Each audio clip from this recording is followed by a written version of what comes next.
For ionic compounds, and recall that ionic compounds are characterized by having ionic bonds between a metal and a nonmetal. With an ionic bond, we have two different parts. We have the positive ion, which is usually listed first, and that's called the cation. And we have the negative ion, which is the anion. The naming of ionic compounds simply involves putting down the name of the cation and the name of the anion. So for instance, if we looked at a common compound, ionic compound like sodium chloride, NaCl, given away, we would use the cation of sodium, which happens to be the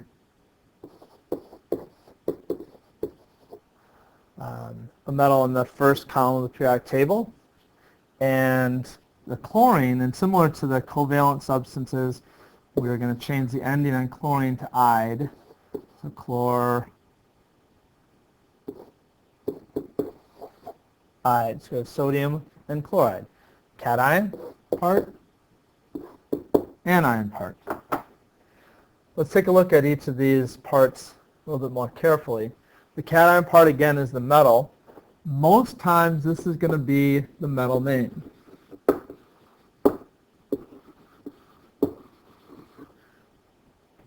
Excuse me. So we have sodium chloride, potassium chloride, calcium chloride, strontium chloride. So it's just the metal name plus the anion part. There is one polyatomic anion that we're going to be responsible for. Polyatomic meaning multiple atoms. And that is NH4 with a positive charge. So this is a cation, and this is called ammonium. The ammonium ion. And then finally, we have some metals that can have several different ions. And so if we took, for instance, iron can make two different compounds with chlorine. We have FeCl2 and FeCl3.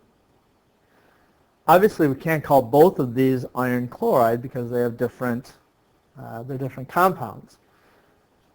In the first one, iron is going to have a 2+ oxidation state, meaning that it's given up 2 electrons.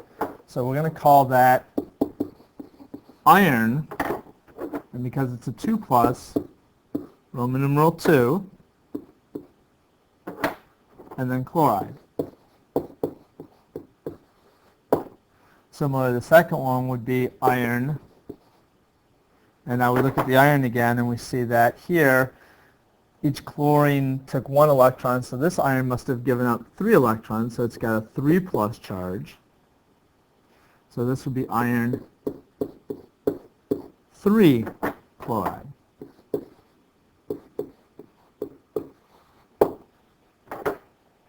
Right. Again, it's important to remember that the Roman numeral refers to the charge on the iron and not how many chlorides that are connected to it. The other metals that we're going to be responsible for that have multiple oxidation states are listed here. So in addition to iron, you've got copper, cobalt, tin, lead, and mercury. So again, there's 6 of them. Just need to kind of remember them. You can identify them. They're mostly in the more of the center region of the periodic table. And again, we'll do practice with this in class to make sure that you're familiar with these. The anion part, the easiest thing is if we have a single element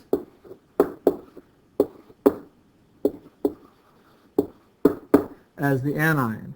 In that case, we drop the ending on the element, and we add the "ide" ending.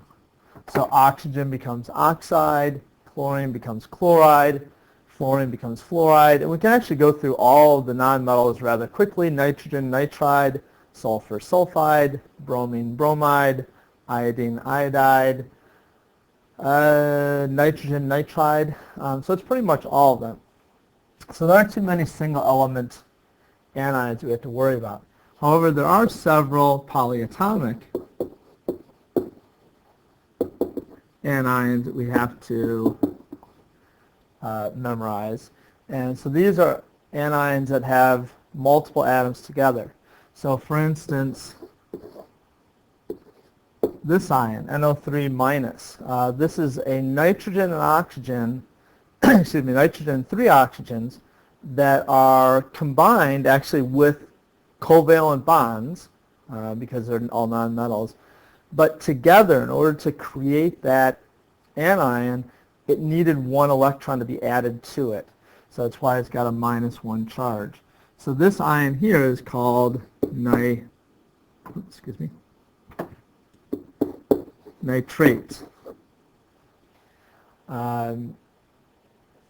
We're just going to have to kind of work on learning these. There's going to be, maybe about 15 or so that are commonly used that we're going to have to memorize. Most of the time we can, use a little bit of systematic learning of these. So for instance, in addition to NO3 minus, there's an NO2 minus, which is nitrates. So you can see the name is very similar. The only thing that changes is the ending. And so we'll work on, learning these different ions together in class. So that's about it for the naming of the ionic compounds. Again, it's just going to take some practice, and the more comfortable you are, the more of the ions you have memorized, and the more of the elements you have memorized, the easier this is going to be.